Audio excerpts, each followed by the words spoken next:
Gori, petite ville géorgienne à 70 km de Tbilissi. Ici, en août 2008, l'armée russe a laissé son empreinte indélébile jusque sur le sol qui a vu naître un ancien numéro 1 du Soviet suprême, Staline. Curieuse pirouette de l'histoire. Des blessés, des morts et des réfugiés par milliers qui s'entassent dans le meilleur des cas sur des kilomètres dans ces baraques de fortune. Géorgie-Russie, une histoire chaotique et dramatique entre deux peuples que la religion orthodoxe a longtemps rapprochés avant que la politique ne les sépare. À quoi pensent-ils les Lélos, ces rugbyman géorgiens à quelques minutes du coup d'envoi d'un match contre les Russes?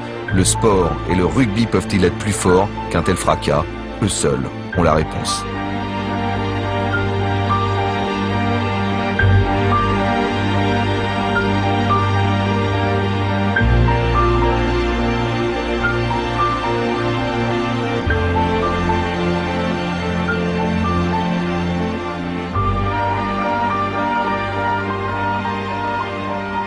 Je pense que c'est beaucoup plus qu'un simple match de rugby, c'est plus qu'un derby, c'est quelque chose de très fort.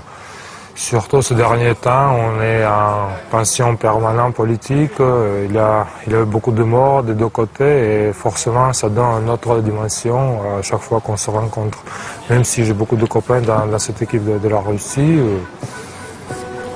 quand on est sur le terrain, on est plus copains et c'est vraiment quelque chose de plus qu'un match de rugby. Je vous présente l'Académie de rugby de Tbilissi, le Marcoussis géorgien.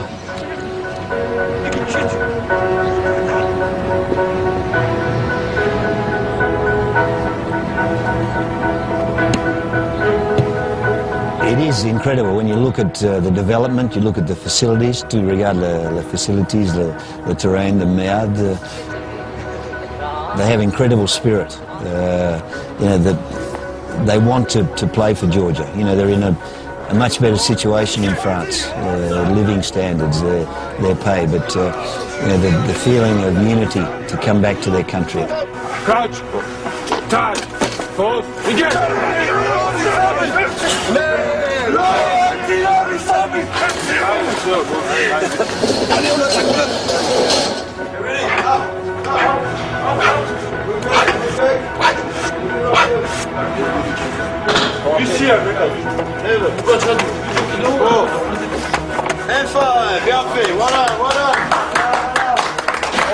Pour nous, c'est pas important l'argent. Pour nous, si on sort avec le quart. Après, on pense pas si ça va être argent, si ça va être prime de match. On s'en fout si on sort. Pour les copains, pour notre famille, pour notre pays, on sort avec le quart. C'est comme ça. Des jeunes hommes qui n'oublient pourtant jamais de s'amuser quand ils se retrouvent en équipe nationale.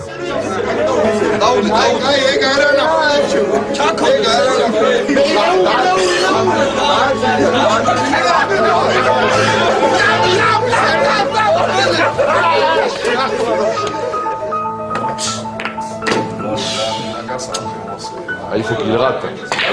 Voilà, c'est ça, je voulais exactement. Gouyala Badze, depuis 10 ans joueur de Toulon, mais aussi 5 années passées en Russie. Suivez le guide. J'ai pas démarré il y a 12 jours. C'est ça la voiture soviétique, tu vois. Ça démarre pas, mais quand ça démarre, bon pauvre.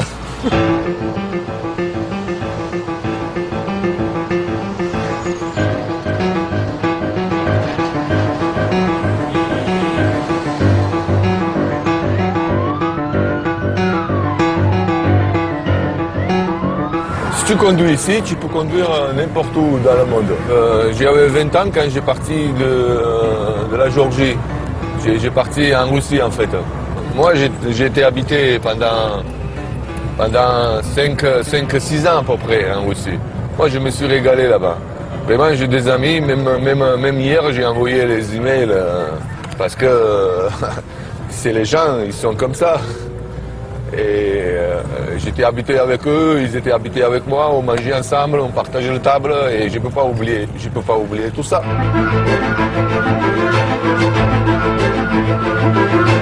Je me disais, il est partout là, il est partout. C'est bien, c'est bien.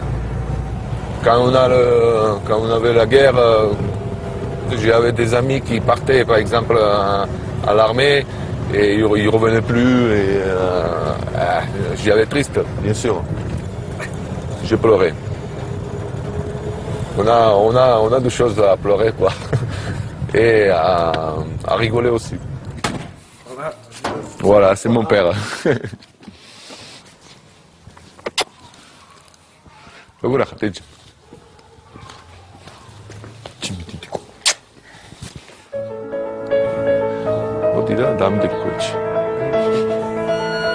Voilà, il s'arrête pas, il bouge là, ici, tu vois là. Avec son chapeau. C'est ce chapeau georgien. La montagne, c'est à la montagne, c'est un chapeau comme ça.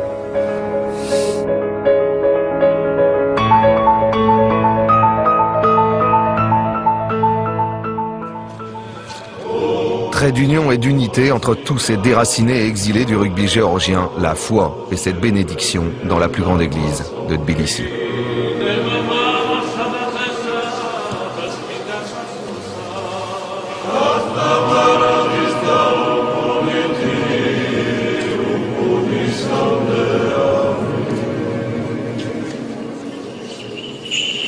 À chaque fois, quand les guerriers géorgiens ou l'armée géorgienne, il y a des siècles, quand ils allaient défendre leur pays, ils recevaient toujours la bénédiction de cette église. Et c'est un peu pareil pour nous.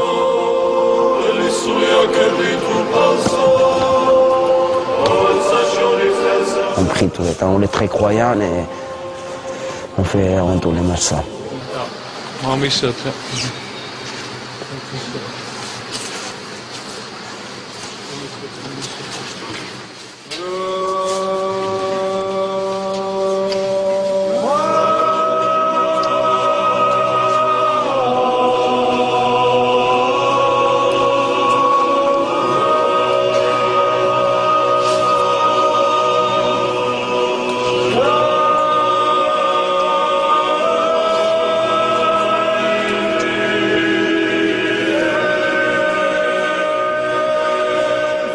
Motivé, juste un peu soulagé, c'est un peu, tu sens bien. Ça se tombe le chou, ça se tombe le chou.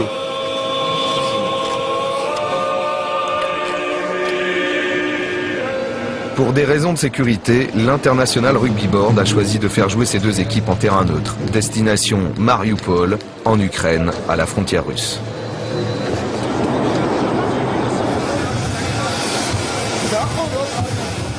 Dès l'atterrissage, direction le stade le plus proche pour un dernier entraînement. Problème, les Russes sont déjà là, au même créneau horaire. Un contretemps plutôt malvenu, quiproquo entre le président de la fédération géorgienne et l'assistant coach anglais des Russes. When you will finish? Oh, we're not started. Just arrived. So You just arrived? yeah, just arrived 5 minutes before you. Only? Yeah. So Strange. We sent many times that we want a training session at 2. yeah, we were told 3:30. No, 2. Everything is sent it to the... Yeah, absolutely. It's Okay. no organisation. Hey, no problem to us. Okay.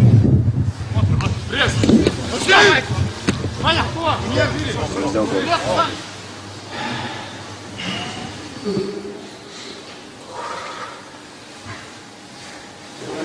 Tous ensemble. Une ambiance bizarre, mais des images et des gestes émouvants et rassurants.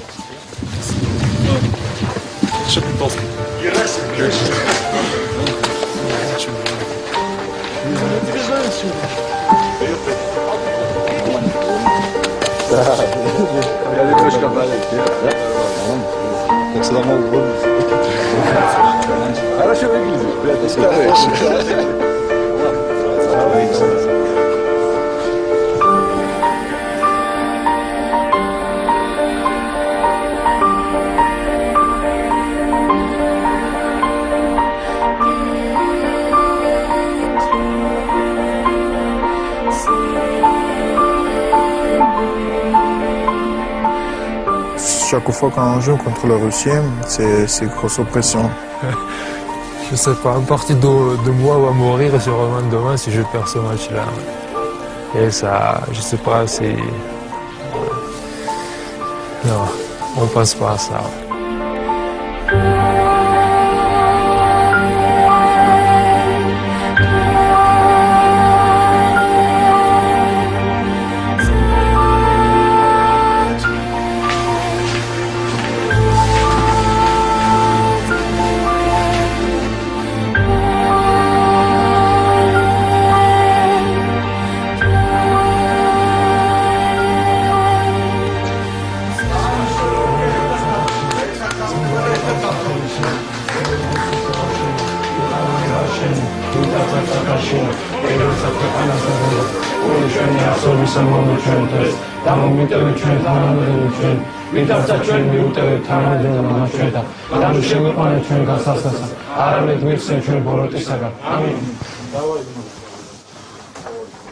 იგივე იმ გარდაცვლილი მეომრების სულები გვიყურებენ და კაროჩი ჩვენ ბევრად უფრო ძლიერები ვართ.